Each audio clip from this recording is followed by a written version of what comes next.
My transition in IT took longer than it probably should have, and I'm not a unique case. Here are 5 things you should know before starting a career in IT. First off, communication skills. Team structure and roles. Formal education is optional. Creativity. An attitude over knowledge. Hey everyone, and welcome to the Ways of Agile podcast. I'm your host, Andrei Gliga, and together with my co-host, Vlad Skripnik, we will dive deeper into each one of these points, and we will also give you 2 pro tips at the end of this video. So hopefully, by the time we will have finally finished talking, you will have learned something new. So stick with us. So, communication skills. Now, I'm an introvert.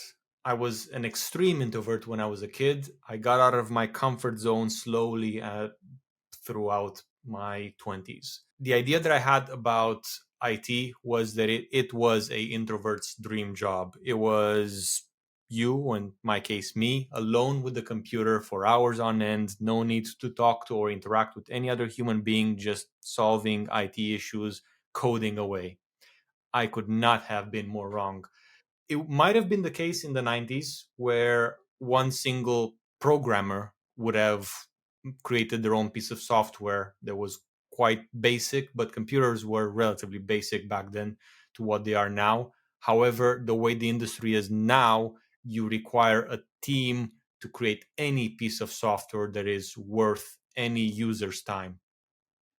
And effectively, being dependent on a team, you are dependent on communication. Without communication, you cannot progress in your career.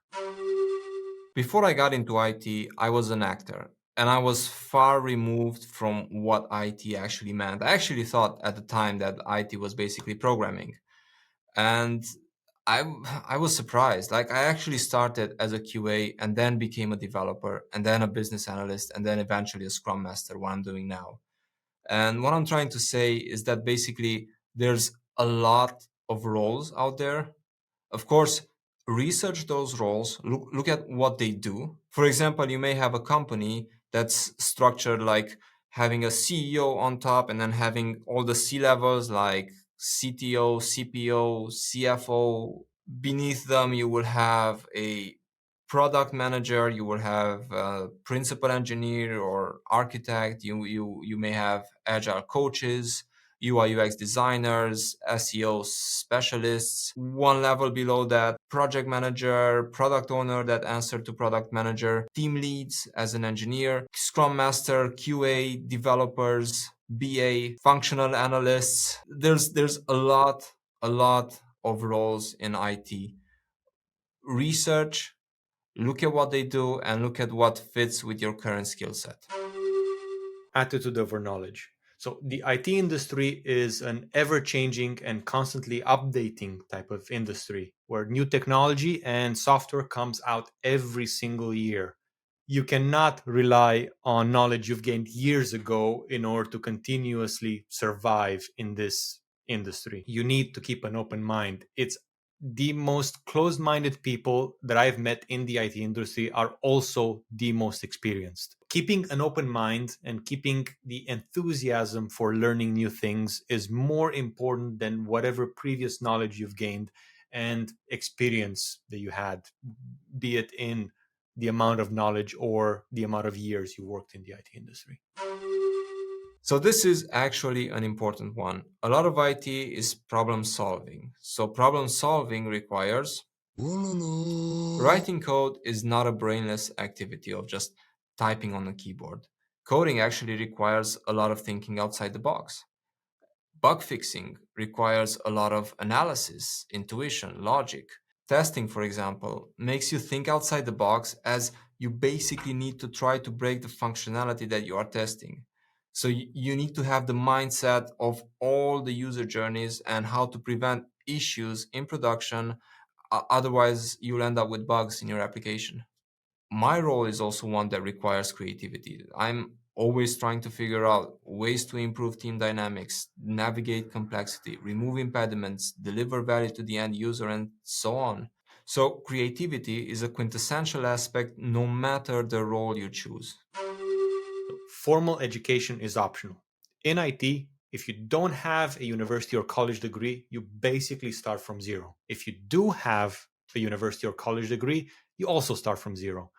Effectively, the industry moves so fast that no university course is able to keep up and teach you the latest in technology and trends. A few of the reasons why you might want to get a university or college degree is if your country offers some sort of tax exemptions for graduates, or if you want to get into one of those companies that don't know exactly the role they're hiring for, so they basically throw everything at the wall.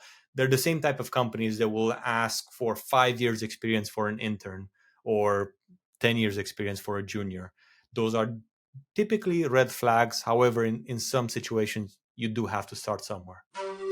All right, thank you for staying with us so long. Here are the pro tips. Pro tip number one, be humble. This is the most underrated mindset that you can have in this field. Some of the best and smartest people I know in IT have a humble mindset. Basically, by adopting this mindset, it means that you are teachable. You are not all knowing, you can grow.